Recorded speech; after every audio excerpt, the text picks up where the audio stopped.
I also realized that there's just whole activities that I just shouldn't do anymore because it's dangerous for me to do them with ADD. A couple years ago, I finally quit driving. Oh my God, I am so much happier now, for real. For real, no, I am. I'm not a fan of any form of transportation where I can become a murderer by accident. If I kill you, I want you to know the reason why. I don't want it to be because I have ADD and poor eyesight and I got distracted by a cool billboard. I'm driving along, whoa, the McWhat is back? Pff, another mother loses her son. It was gonna happen eventually. Not on my watch. So now, I take the bus. That is how I get around LA. I took the bus to this very show tonight. Sure, I'm not a hero, I'm a coward, but sure. I love taking the bus. I genuinely love it. But people have weird ideas about public transportation in America. A lot of people in this country wouldn't even consider taking public transportation if they had the means to do otherwise, right? Like, I'll show up to a restaurant, and my friends will be like, Adam, you took the bus here? Are you okay? I've never taken the bus before. Come to think of it, I don't think I've ever met anyone who's ever taken the bus before. Why? I thought those were ghost buses. Ferrying spectral passengers across the river Styx. And I have to be like, no, it's full of normal people like you and me. You could give it a try sometime. It costs $1.75, takes you where you need to go. Then they say something really weird. They say, well, Adam, aren't you worried that it's a little bit dangerous to ride the bus? Ooh. And I can't believe I have to explain this to people, but no, I'm not. Because every single year, tens of thousands of people are brutally killed behind the wheels of their own cars. Nobody is dying on the bus. It never fucking happens. The buses are 100 feet long. They're bright orange. Even drunks can see them. You want to see what a bad bus crash looks like? It looks like this. Whoa.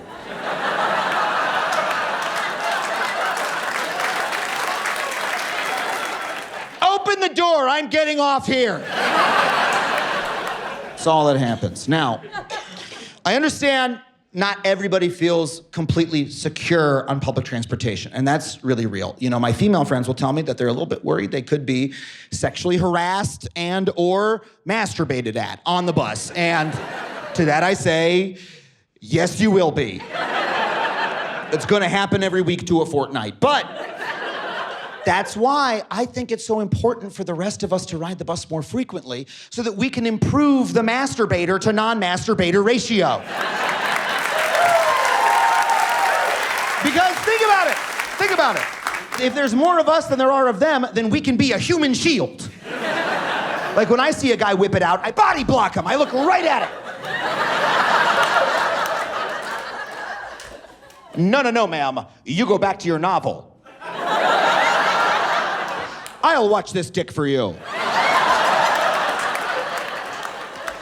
Let's go, sir. Your stop's coming up. You don't have all day. Tell you what, let me help you out.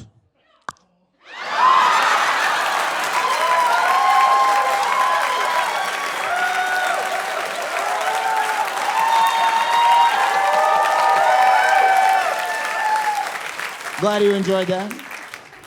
I mean, guys, I know it's hard to comprehend, you know, living in the middle of a car culture like we have here in LA or in most parts of this country.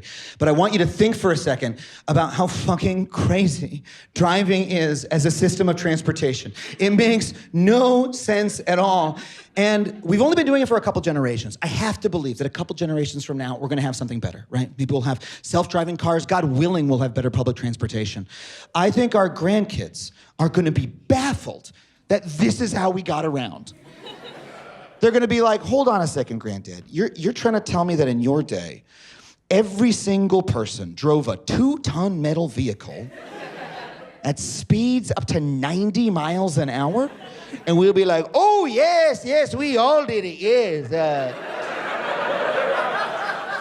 Teenagers did it. Alcoholics did it. Dads with undiagnosed rage issues did it. Yeah, we all did it all day long. How did you know that people could do this safely? Did they train you to do it like a pilot? Oh, no. They just gave you one 20-minute long test when you were barely past puberty, and then they just never checked again. Yeah. Yeah, we just kind of assumed you were good until something went wrong. Oh my God, I mean, that sounds really dangerous. Oh yeah, a lot of people died. Yeah, we used to kill each other every day that way. Oh, you'd be driving along and then you'd see a car just like yours smashed to pieces on the side of the highway. Blood running through the streets. Brain matter on the pavement. And you'd say, wow, that's crazy, and then you'd just keep on driving.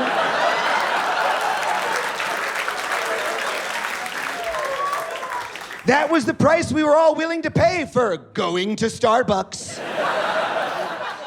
Oh my God, well, there must have been some redeeming quality that made you build your entire society around these machines. Was it a particularly cheap way to get around? Oh no, it was hideously expensive too. Yes, it cost tens of thousands of dollars to purchase the vehicle, and then you had to spend hundreds a month to fuel it, repair it, and purchase insurance for it. Oh, you'll find this funny. In my day, most people couldn't afford health insurance for their own bodies, but the government would force you to buy insurance for your Toyota Corolla. Yes. Yes. It was a very stupid time we all lived in. Oh my God, Granddad. Well, if it was so expensive and so deadly, at the very least, you got to be able to tell me that it was a quick and convenient way to get around. Oh. Quite the fucking opposite, actually. Yes, we'd each spend upwards of 3 hours a day trapped in our tiny metal boxes, staring at the motionless rear of the box in front of us, listening to shitty true crime podcasts, and cursing our imprisonment. Well then, Granddad, why on earth did you love these machines so much? Well, they represented freedom to us. And, you know, sometimes there'd be a guy jerking off on the bus, so he didn't want to take that. All right, that was a long joke. You guys don't have ADD. Good job. Thank you. Good job.